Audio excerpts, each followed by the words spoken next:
I always love it when I can learn how to do something better, like level up my game on anything. And that's what we're going to do today.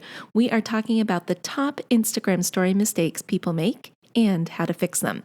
Episode 237 starts right now. Hey there, welcome to the Lora Shipman Show. We hang out here weekly to talk about things like social media, entrepreneurship, marketing, tools, strategies, tips, and it all starts right now. Hey there, before we get started with this show, I just want to share my passion with you. I love teaching people just like you how to master social media for business, breaking it down into easy to consume and easy to execute steps so that you can see immediate results. So whether you want to start a social media consultancy or grow your brand's presence on social media, I can help. I can help you get started and master all the things that you need to know. So I want you to go over to my website. It is filled with resources, tools, tips, and courses.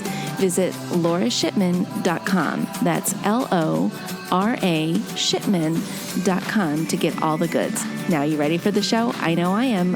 Let's get started. Well, hey there, everybody. Welcome back to this show. I am so excited you are here with me today because I am spilling the tea on the top Instagram story mistakes people are making and how to fix them. When you fix these problems, you're going to notice your engagement increasing and your viewership is going to go up. Everything that you have ever wished for when you work with Instagram stories. Okay, if you know me well, I love just to dive in. So I have about 10 different Instagram story mistakes that I notice people are making. And we're going to jump right into them. And these are not in any order at all. It's just kind of what I thought of as I was preparing for this show. I just kind of jotted all of these things down really quickly. So the first one is not using text on your Instagram stories. And you're probably thinking, but why should I? I'm just going to put, face to camera and start talking. Well, a lot of people, the majority of people watch Instagram stories probably when they shouldn't be watching Instagram stories, and they have the sound off. So if you can level up and add a little commentary or a little caption on every story you create, you are going to help keep your audience more engaged. So don't think that you need to write a whole bunch of paragraphs all over your Instagram stories to take away from the aesthetic that you're trying to put out there. Just do bullet points, like quick summarizations of what you're talking about so that your audience gets the general gist. The next two I'm going to put together, and that is not using the hashtag sticker and not using the location sticker. These two stickers are probably the most critical two stickers out there in the Instagram story world. And here's why. You have the opportunity to be picked up by both of those story hubs. So let's work with an example. Let's take the hashtag sticker first. Let's say I was doing an Instagram story about the top Instagram story mistakes people are making, and I decide to go ahead and use the hashtag Instagram story tips. And I use that on my story and every slide throughout my story. I have the potential opportunity to be picked up by the hashtag story. So that means I've just opened up my story to a bunch of people who may not have ever seen my story before had I not used that hashtag sticker. So go ahead, let's test it out. If you pick up your phone and you open up the Instagram app and you decide to check on any of the hashtags that you use frequently, you will see each hashtag has its own story and it's user-generated content. It's people who have used that hashtag in their stories. So now they're getting exposure, like I said, to people who they may not have ever met had they not used that hashtag. Now, the reason why I lumped in the location tag sticker as well is because it works the same way. So for example, if I wanted to make sure that my Tampa Bay market actually sees the content I put out on stories, I'm going to go ahead and use the location tag Tampa Bay, or I might even want the whole state of Florida to potentially see my post. So instead of using Tampa Bay, I might just use Florida as that location tag, or you can get even more specific. So let's say you're at a specific venue. You can use that venue as the location tag. Depending on what your objective is, with the reach of that post or that story will determine what location tag you use. Okay, the next big mistake that I see is people using Instagram stories inconsistently or as an afterthought, like really not putting in any sort of effort to make that story or the content within the story truly optimized for their audience. So the workaround or the fix or the level up for this one is to actually have a plan for your Instagram stories, like actually mapping out what you want to say to your audience, what is going to drive value to them, and what they will really appreciate consuming. And if you're confused about how to set up a plan for your Instagram stories, go back an episode. Episode 236, I actually give you this down and dirty plan that you can use, and it's really simplistic, but it's effective, and it's a great way to plan out your stories. So finish listening to this one, but then go back and listen to episode 236 so you can go ahead and map that plan out. Okay, so I think I'm up to mistake number 5, and that is forgetting about your brand in the stories area of Instagram. And here's what I mean.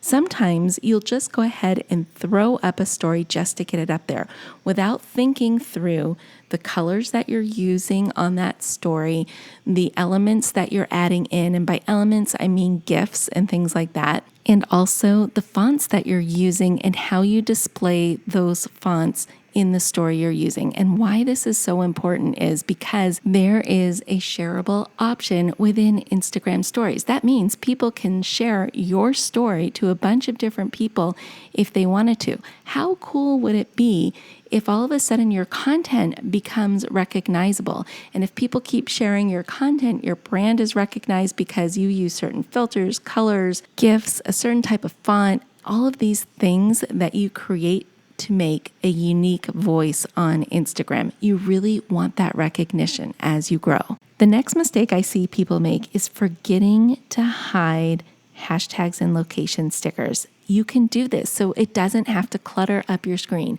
Unless that's a big part of your brand that you need people to see that you're always in a certain location or that you really need this hashtag shown, hide them because it leaves more space for other things that you can use. Now, here's a couple of ways to hide hashtags. You can hide them behind GIFs. You just kind of shrink down the sticker and then put a GIF over top of it. Or you can put it behind text. I like to do this a lot. I'll write out whatever summary or point that I want to emphasize on my story, and then I'll use the text fill-in option. This actually gives the text a background, which is perfect for hiding hashtags and location tags. And I'll just place that right over top of those two different tags and size it appropriately. The one last way that you can actually hide hashtags and location tags are by sliding them out of the picture frame. They're still attached to that story slide, but they're just kind of hiding on the outskirts of that story tag. So they're still attached, and it's a great way to hide those tags if you're looking to do so. The next mistake that I see a lot of is people just don't repost other people's content. This is a great way to actually collaborate with people, a great way to get to know people better, build trust with your audience, all of those good things. And it's so easy to do. What I recommend doing is just going through your feed or pick out some of your audience members and go through their newsfeed grid and just share a couple of their value-rich posts to your stories. Anything that you think your audience would benefit from knowing about, post it to your stories and tag that person in the story so they know that you're sharing their content, and also to highlight to your audience that this is a person they may want to check out. Now, this is the only time I probably would not hide a tag. So there is an @mention tag that you can use in your stories to tag somebody. And this is the only time I would not hide it because you want everybody to know that you're giving this person a special shout out. Mistake number 8 that I see people making is not using the engagement drivers, or what I call engagement stickers, on their Instagram stories. These are the stickers that are polls, the quizzes, ask me a question. People aren't using them. And so the conversation isn't happening. So there is no engagement on your stories. So go ahead, make it a challenge for yourself to at least use one engagement sticker per day. And if you're thinking to yourself, oh, I'm not going to do a story a day, go back one episode and listen to what I said as to how many times a day I really believe that you should be posting on stories to really make a difference and an impact in not only your growth, but also in the engagement of your account. Mistake number 9 is not sharing post previews. And you're probably thinking to yourself, Laura, what the heck are you talking about? Well, let's talk about the Instagram algorithm. The people that we follow, we don't see all of their content, right? And we don't see it in a chronological order either. It's based on whatever predictions Instagram is going to make about the way we consume content. And that's about as far as I'm going to go on the algorithm right now, because that could take us down a long bunny trail. But the important part is our audience members are probably not seeing everything that we're putting out there on the newsfeed. But if you do a post preview where you take that post and you share it to your stories, that sends up a flag to your audience saying, hey, I've got a new post ready for you to see, and you're not going to want to miss it. But then mistake number 10 is not adding value to that preview. And here's what I mean. You can just take that post and hit the little paper airplane and share it to your stories and be done with it. Or you can level that up by actually creating a story where you're a talking head saying, hey, I just posted this piece of content that you're not going to want to miss because of X, Y, and Z. You just added value. You gave them a reason to take action and actually see what that post is all about.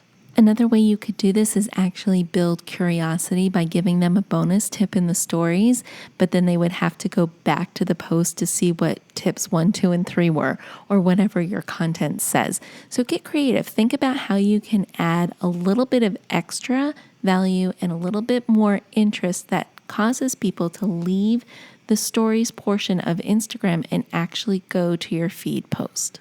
Okay, my friends, those are my top 10 mistakes that I see people making pretty regularly on Instagram stories. I hope you got some ideas. I hope you got some tips on how you can level up your Instagram story game. And like I said before, go back an episode and really listen to episode 236 so that you can learn how to create an effective plan that makes sense and that actually creates content your audience wants to see on a regular basis. All right, well, that does it for this episode. I hope you enjoyed it. Until next time, you know what to do. Stay safe, stay healthy, but most of all, stay social. Hey there, I just want to say thank you for spending time with me here today. I know your time is super valuable, which is why I am dedicated to providing lots of usable, actionable information in the shortest amount of time possible. Before you go, please don't forget to hit that subscribe button so you don't miss a future episode. And if you have ideas or topics you would like me to cover in an upcoming show, let me know about it in the comment section provided.